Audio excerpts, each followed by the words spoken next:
ಇನ್ನು ಬೆಂಗಳೂರಲ್ಲಿ ಅಪಾರ್ಟ್ಮೆಂಟ್ ನಿರ್ವಹಣೆಗೆ ಹೊಸ ಕಾನೂನು ಜಾರಿಗೆ ತರೋ ಸಂಬಂಧ ಇವತ್ತು ಸಿಎಂ ನೇತೃತ್ವದಲ್ಲಿ ಅಭಿಪ್ರಾಯ ಸಂಗ್ರಹಿಸಲಾಗುತ್ತೆ. ಅಪಾರ್ಟ್ಮೆಂಟ್ಗಳ ನಿರ್ವಹಣೆಗೆ ಸಂಬಂಧಪಟ್ಟ ಹಾಗೆ ಹೊಸ ಕಾನೂನು ತರಲಿದೆ. ಬೆಂಗಳೂರಿನ ನೆಹರು ತಾರಾಲಯದಲ್ಲಿ ಈ ಬಗ್ಗೆ ಸಂವಾದ ಇದೆ. ಅಪಾರ್ಟ್ಮೆಂಟ್ ಒಕ್ಕೂಟದ ಪ್ರತಿನಿಧಿಗಳು ಭಾಗಿಯಾಗ್ತಾರೆ. ಸಂವಾದದಲ್ಲಿ ಚರ್ಚೆ ಆಗುತ್ತೆ. ಸಿಎಂ ನೇತೃತ್ವದಲ್ಲಿ ನಡೀತಾ ಇರೋ ಸಭೆ ಡಿಸಿಎಂ ಡಾಕ್ಟರ್ ಜಿ ಪರಮೇಶ್ವರ್ ಇರ್ತಾರೆ. ಸಚಿವ ಕೃಷ್ಣ ಬೈರೇಗೌಡ ಕೂಡ ಭಾಗಿಯಾಗಿರ್ತಾರೆ. ಅಪಾರ್ಟ್ಮೆಂಟ್ಗಳ ನಿರ್ವಹಣೆಗೆ ಹೊಸ ಕಾನೂನುಗಳನ್ನು ಜಾರಿಗೆ ತರೋದ್ರ ಸಂಬಂಧ ಇವತ್ತಿನ ಈ ಸಭೆಯಲ್ಲಿ ಚರ್ಚಿಸಲಾಗುತ್ತೆ.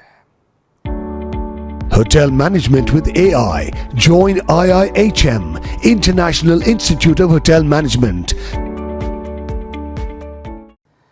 ಈಗಾಗಲೇ ಬೆಂಗಳೂರಿಗೆ ಸಂಬಂಧಪಟ್ಟ ಹಾಗೆ ಕೃಷ್ಣ ಬೈರೇಗೌಡರು ತಗೊಳ್ತಾ ಇರುವಂಥ ಕೆಲವು ಕ್ರಮಗಳು, ಅದರ ಜೊತೆಗೆ ಇವತ್ತು ಅಪಾರ್ಟ್ಮೆಂಟ್ಗಳ ನಿರ್ವಹಣೆಯ ಸಂಬಂಧ ಮುಖ್ಯಮಂತ್ರಿಗಳ ನೇತೃತ್ವದಲ್ಲೇ ಸಭೆ ನಡೀತಾ ಇದೆ. ತಿದ್ದುಪಡಿ ಬೇಕು ಅಂತ 1972ರ ಅಪಾರ್ಟ್ಮೆಂಟ್ ಕಾಯ್ದೆಗೆ ತಿದ್ದುಪಡಿ ತರಬೇಕು ಅಂತ, ಸೊ ತಿದ್ದುಪಡಿ ತರ್ತೀವಿ ಎನ್ನುವಂಥ ಭರವಸೆಯನ್ನು ಕೊಟ್ಟಿದ್ರು ಡಿ ಕೆ ಶಿವಕುಮಾರ್ ಅವರು.